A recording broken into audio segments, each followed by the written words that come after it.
Song'wa Traditional Clinic, kituo cha tiba asilia, kinatibu kwa kutumia mimea asilia isiyokuwa na kemikali yoyote, lakini ikiwa na lengo la kutibu na kuondoa changamoto za maradhi mbalimbali ambao pengine yamekuwa kikusibu na pengine kuhangaika sehemu mbalimbali na matatizo yanakuwa yakijirudia. Lakini kuna watu ambao wamekuwa na changamoto ya ugonjwa wa chango. Chango ni ugonjwa ambao historia yake umekuwa ukitibiwa kwa kutumia historia ya mimea asilia. Maana yake ni ugonjwa uko katika Afrika zaidi. Ni ugonjwa ambao unapatikana kwa njia ya maambukizi, hasa kwenye mazingira ya joto. Ugonjwa huu hauna kipimo kwenye hospitali za kizungu, na ugonjwa huu hauna tiba au vidonge vyovyote vinaweza kutibiwa kwa dawa za kizungu.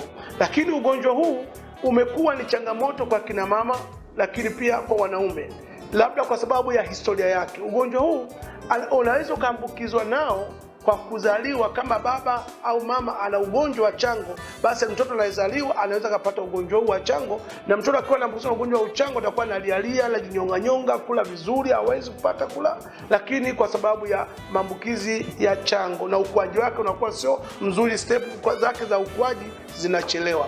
Lakini pia ugonjwa huu kwa mtoto aliyezaliwa na ugonjwa huu au kaupata ukiwa mkubwa, unaanza kuwa na changamoto, hasa mtu anapofika kwenye kipindi chake cha kuvunja ungo. Maana yake kwamba zile siku zake za hedhi zinapishana. Mwezi unaona hivi, mwezi unaona hivi, kwa sababu inaharibu ile hormone imbalance zako, zinakuwa zikai vizuri. Kwa hiyo siku zake za hedhi zinapishana, leo uone hivi, mara uone hivi, mara uone hivi. Lakini pia inaweza kuambatana na tumbo kunguruma. Tumbo inaweza kali na unguruma pia kwa sababu ya bakteria hawa wa chango. Lakini nje ya hilo, unapokuwa na ugonjwa wa chango, pia ukikaribia siku zako za hedhi kwa mwanamke, anaweza kusikia maumivu makali sana ya tumbo. Na kuna watu wengi imefika hatua wamekuwa wakimeza vidonge kama Diclofenac au dawa zingine za maumivu kwa ajili ya kuzuia maumivu akikaribia siku zake. Hii ni hatari pia, kwa sababu unapotumia dawa nyingi bila ushauri wa daktari, kuna dawa ambazo zina athari kubwa kwenye figo pamoja na mifupa, hasa za kutuliza maumivu kama hujapata ushauri wa daktari. Maana kuna dawa zingine mpaka upate ushauri, sio unakunywa tu. Kwa hiyo watu wa chango wakiwa na siku za hedhi, anaweza kupata maumivu wakati wa kujisaidia, siku zinapishana, maziwa kujaa au kuchoma, na wakati mwingine anatoa maziwa.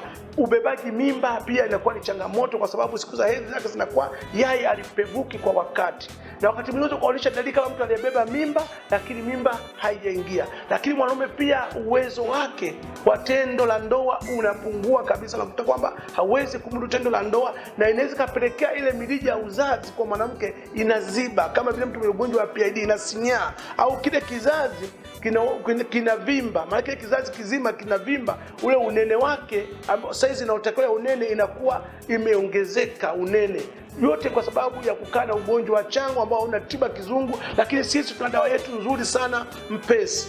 Dawa hii Mpesi inatibu tatizo la chango, inatibu tatizo la hormone imbalance, inatibu tatizo la mtu kushindwa kupata mtoto, inatibu mwanaume aweze kumudu tendo la ndoa, inatibu tatizo la tumbo kunguruma. Kuna mtu mwingine kuta tumbo linanguruma hata akiwa mbele za watu anaona aibu, basi ni tatizo la chango. Tukushauri, kama ni wewe ama ni ndugu yako amekuwa na changamoto hizi na amekuwa akitumia dawa sehemu mbalimbali hajapata mafanikio, hasa ukizingatia ugonjwa huo utibiwa hospitali za kizungu, kama na changamoto hizi, tutembelee kwenye kituo chetu. Tuko Moshi mkoani Kilimanjaro, ndio makao makuu ya kituo hiki.